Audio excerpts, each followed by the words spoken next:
Welcome back, friend. You have found the quiet place again. Wherever you have been running today, toward things, away from things, you can stop now. This room is a harbor. Drop anchor here. Let the bed take all of your weight. Feel the pillow cradle your head, the blanket lying soft and heavy over you. Let your jaw loosen. Let your breath find its own slow tide. In and out. Like water against the hull of a moored boat. Tonight I want to tell you a story about a man who ran the wrong way, and the storm that stopped him, and the strange dark shelter that carried him back. It is a story with a great fish in it, and with something greater than the fish, a mercy that will not give up on anyone. Not the runner. Not the enemy city. Not you. This is the story of Jonah. Long ago, in the land of Israel, there lived a prophet named Jonah, the son of Amittai. And the word of the Lord came to him, saying, Arise, go to Nineveh, that great city, and cry against it, for their wickedness is come up before me. Nineveh. Even the name made Israel shudder. The capital of Assyria, the fiercest empire of the age, enemy, oppressor, the last city on earth a prophet of Israel would want to save. And Jonah heard the call, and stood up, and went the other way. He went down to Joppa, on the coast, and found a ship going to Tarshish, which was, as far as anyone knew, the end of the world in the opposite direction. And he paid the fare, and went down into it, to go with them unto Tarshish, from the presence of the Lord. The old book does not shout at him for it. Neither will we. Be honest with yourself, gently, as you lie there, you know this move. Everyone does.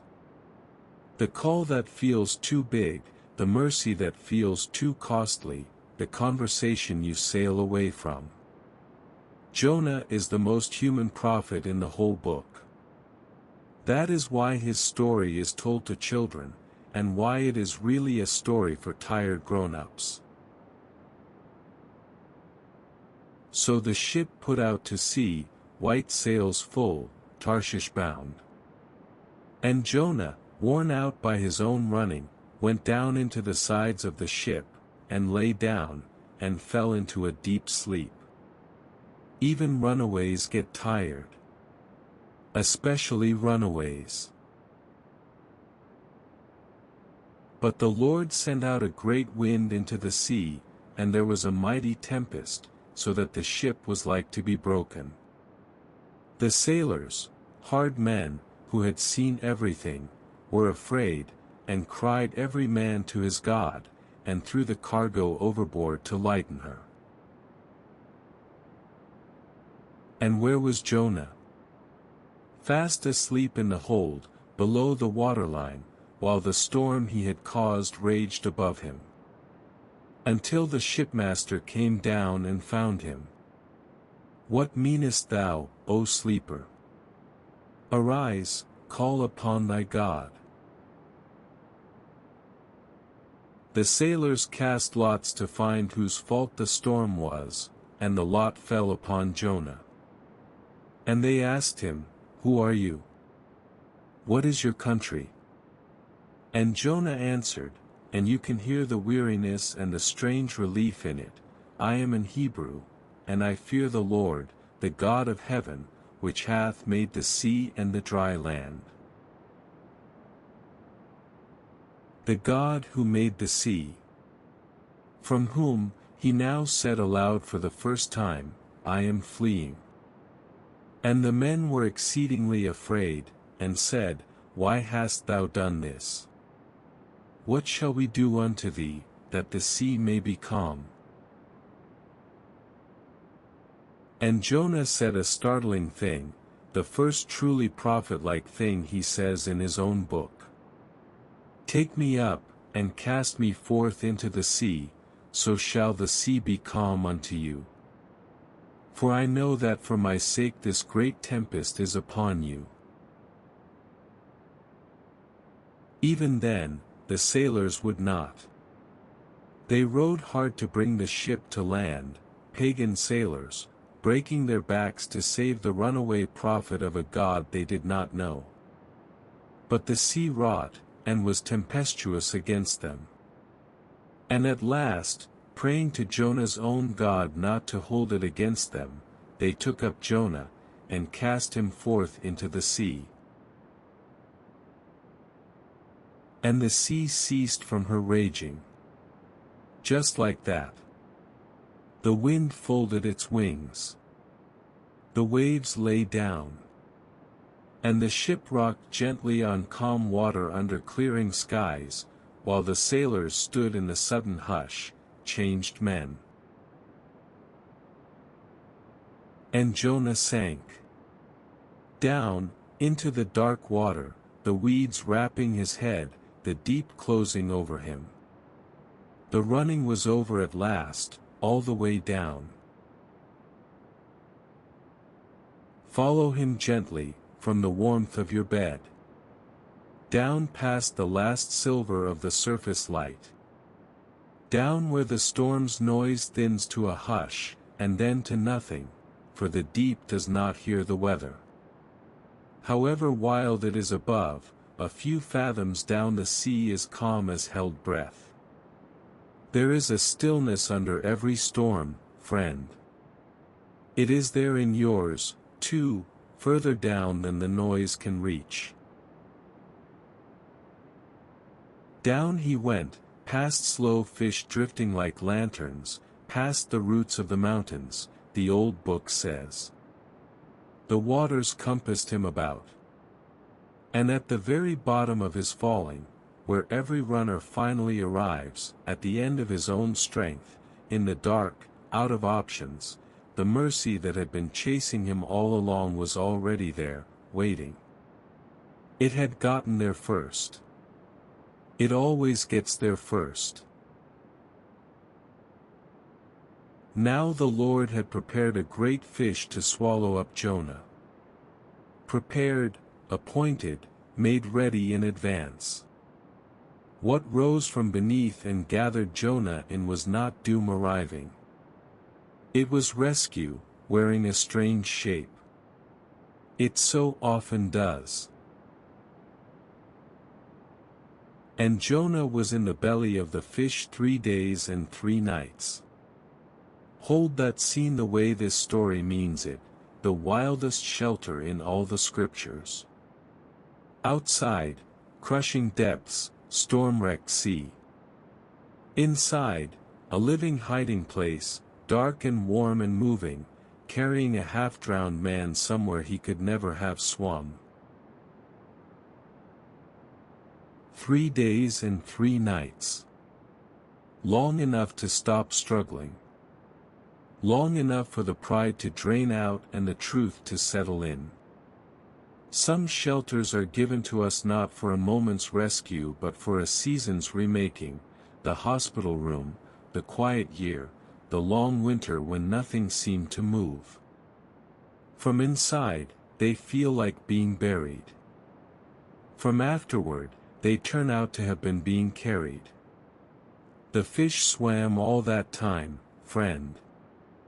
The dark season has a direction, even when you cannot feel the motion. And in that dark, rocking stillness, with nowhere left to run and nothing left to prove, Jonah found that the bottom of everything was not empty. Someone was there.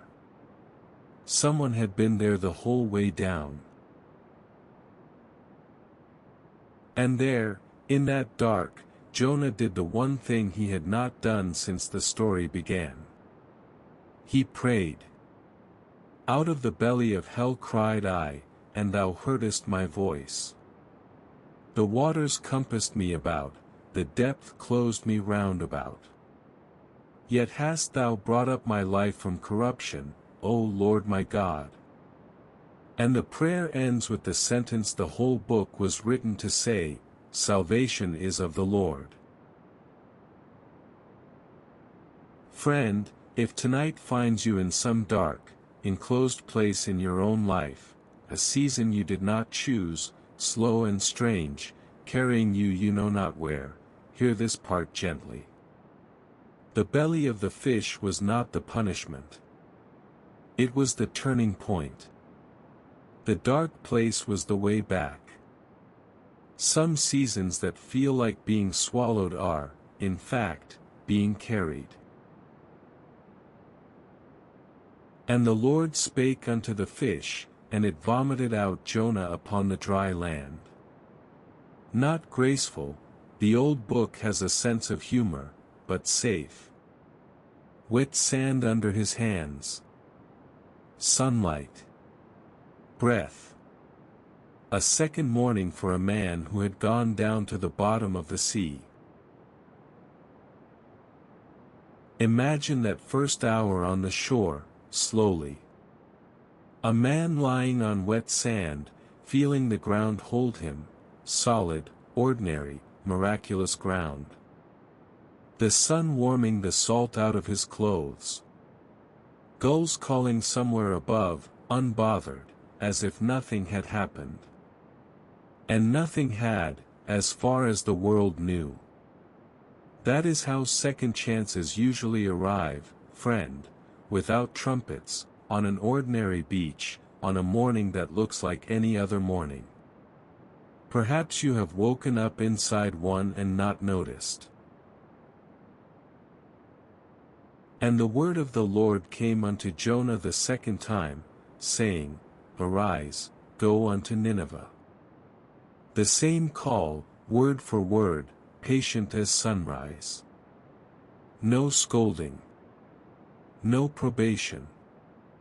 The God of second chances simply handed him back the first day, unspoiled.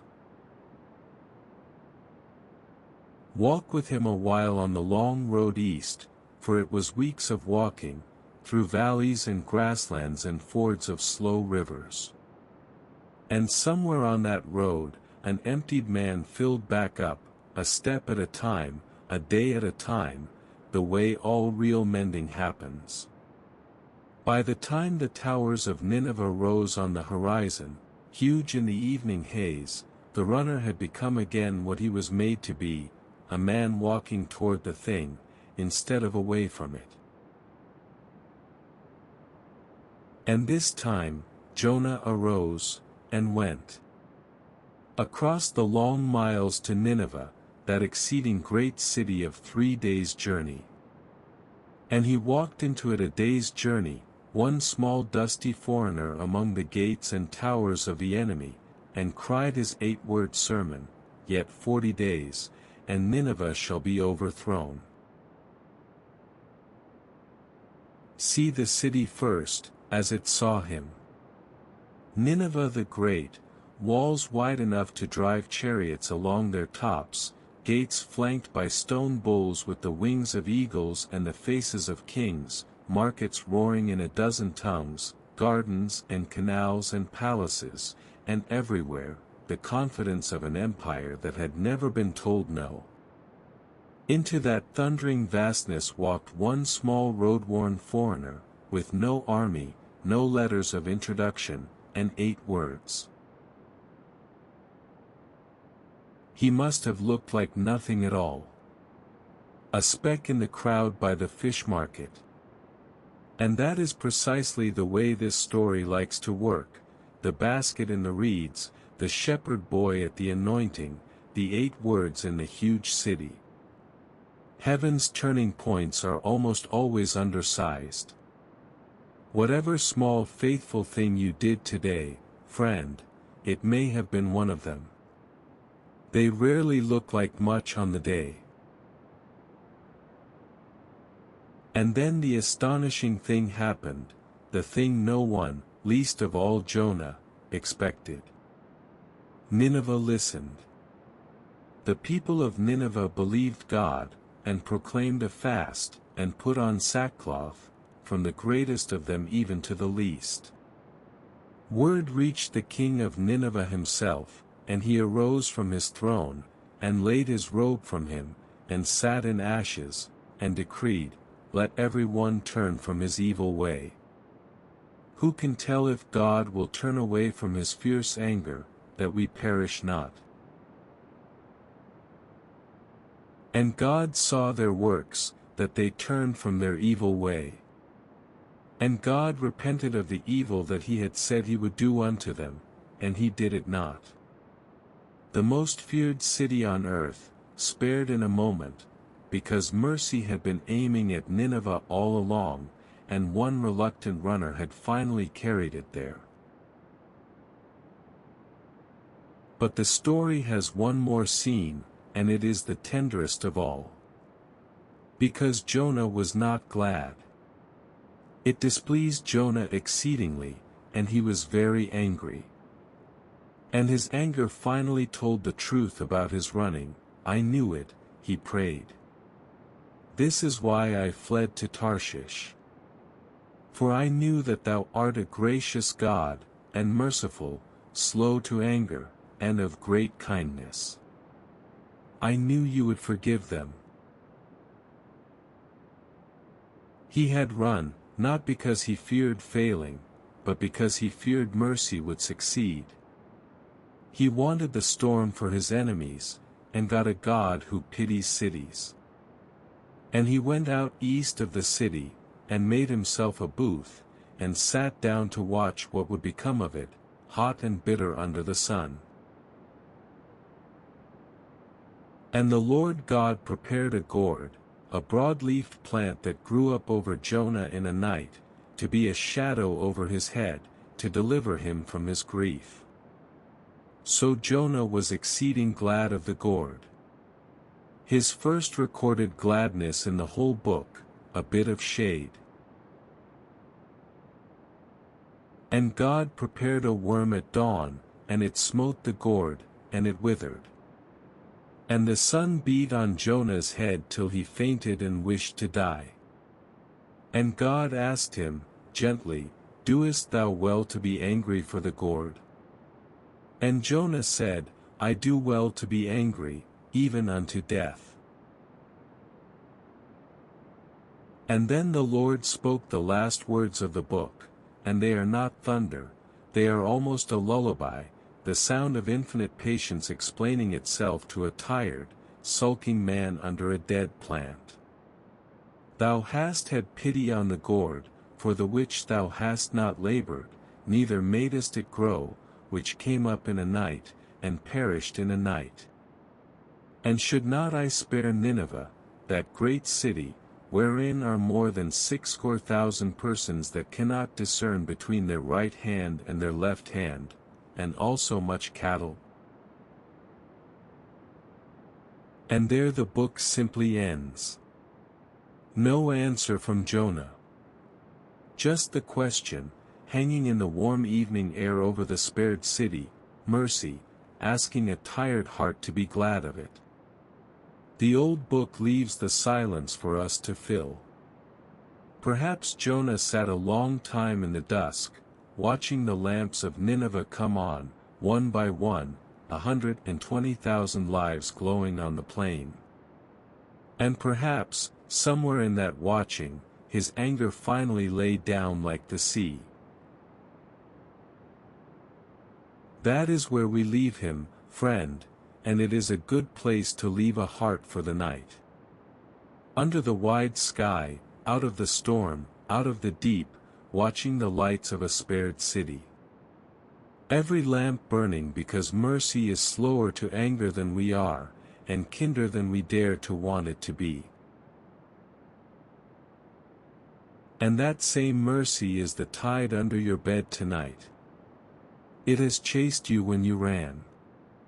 It has ridden out your storms. It has carried you, in strange dark shelters you only understood afterward. And it has never once, in all your voyages, let you go. So stop running now, truly. Even in your body, let the shoulders stop, the jaw stop, the mind's oars come to rest. The ship is moored.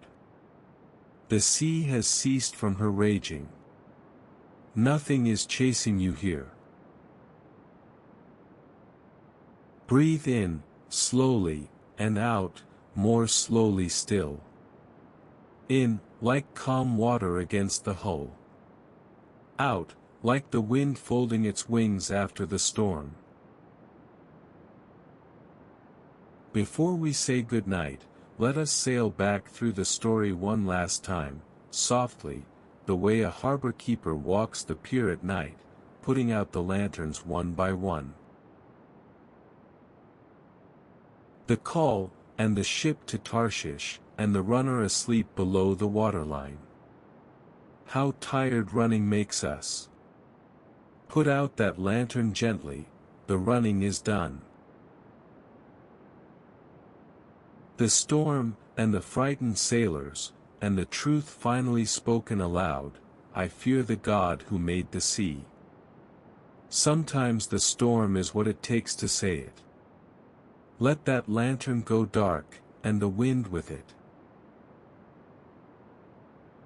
The falling, the deep, the weeds, and the great fish, prepared. Rescue in a strange shape. The dark place that was the way back. Dim that lantern slowly, keep its warmth.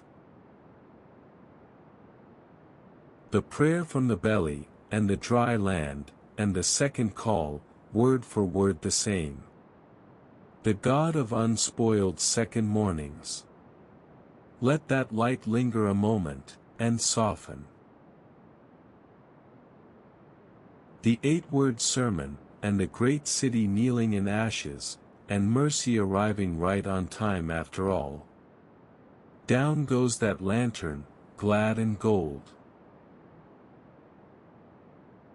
The gourd, the worm, the angry prophet under the sun, and the last gentle question over the spared city, should not I spare them? Leave that one burning, very low, all night. It is the night light of the whole story, mercy's lamp, and it does not go out. There. The harbor is dark and still now. The ship rides at anchor, sails furled. The sea lies flat as poured silver under the stars. Far away on the plain, the lamps of Nineveh are burning, every single one of them spared. And even the great fish is somewhere out in the deep, gliding slow through the dark, at peace with its strange errand done. And you, friend, in your own bed, in your own harbor, the chase is over. Whatever you have been outrunning can wait on the pier till morning, and by morning, mercy will have gotten there first. It always does. It is faster than we are, and it is on your side. Your breathing is slow now, slow as harbor water. Let it stay slow. Salvation is of the Lord, which means, tonight, that it is not of you, and you can put the oars down. If thoughts still circle, let them be gulls at dusk, wheeling once over the water, crying softly, then gliding away to their roosts. The harbor stays quiet. The tide does not mind them. The night is deep and kind. You are not running anymore. You are carried, you always were, even at the bottom of the sea. Sleep now, friend. Like a moored ship on calm water. Like a runner home at last. Like a spared city, all its lamps glowing in the dark. Good night. Sleep deep. The morning, like the dry land, will be there to receive you.